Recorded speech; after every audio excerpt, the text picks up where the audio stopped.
Who are the ancestors? Draíocht. As I've spoken in other videos, as we come towards Samhain, our thoughts rightfully turn to the departed, to the ancestors, and to especially the souls of those who are recently departed and those near to us, our parents, grandparents, and so on, and the belief that they physically returned to visit on Halloween, Iahauna. Now, there is also what we would think of as ancestral veneration. And in modern times, we tend to use the word ancestor just generally to mean like the older ancestors. We think of it as going back into the ancient mists of time. But an intriguing thing when you go through any of the folklore sources, you'll see people used the term ancestor very much to mean those who are just gone. Like we were told about a blacksmith, and we were told his ancestors were smiths for the last 29 years. So that's very, very recent. But equally, they will talk about ancestors being the old clans, hundreds, maybe thousands of years before. So people didn't differentiate quite as much as we do now between what we see as being our close relatives and then the ancestors. They saw all of it in a continuum, and they saw even those who had just gone, they are literally now the ancestors. But there was two distinct strains of practice. It manifested in two different ways at Halloween.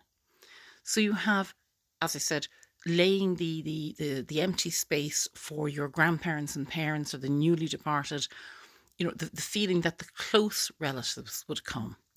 But people also made a point of telling stories about the ancient ancestors, visiting graveyards, decorating graves, but also exchanging, stories about olden times, venerating those ancestors.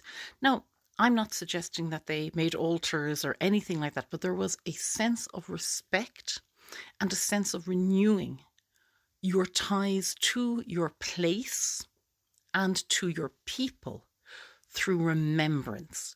And that remembrance stretched back very, very far indeed. We see stories throughout, again, all the folklore resources where they talk about, for example, someone's name, where it originated. It originally came from this townland, but then they were driven out by those people and then they moved to that townland. They also tend to associate the names with people of well repute. So a lot of the times they talk about poets, and they talk about perhaps someone who was a famous lawyer or an agitator or a warrior or something to praise, someone who stepped above the norm. And a lot of the things that surround Samhain are spiritually about reconnecting with your past and renewing your tie to the land you're living on, to the people around you, and to the people who you come from.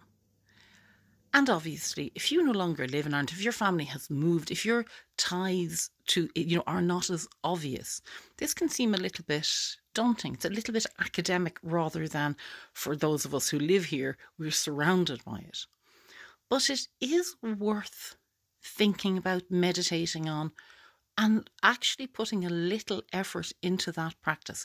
You are not called upon to worship them. You are called upon to respect them. And that's a very different thing. You're forming a relationship with the things that shaped who you are. Now, the people believed that your ancestors very much shaped who you are. We see, now they were talking about a folklore record compiled around the 1920s, 1930s and 1940s. They talk about local people, and they talk in particular about people who have a talent. Smithies, you have poets, obviously mentioned, people with the cure, people who went on to be doctors or lawyers. And it is often mentioned whether or not It was a family trait. And we are told many times about poets, they got that from their family. They had poets in their family. And equally, sometimes they mention local poets and they'll say there was no poet in his family. The ability to make poetry came upon him suddenly. And then we have the idea that the ancestors could hand down wisdom to you. Now, we're told about one particular poet that he got his learning from his ancestors. He had self-education. Now, he was renowned to be he was this from County Kerry. He was renowned to be a very, very prolific poet, a very important poet, a very learned man, but he was self-taught.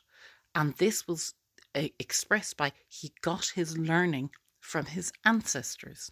And his ancestors included famous poets. So therefore, he had this ability, and he had the ability to be a learned person because of his ancestors.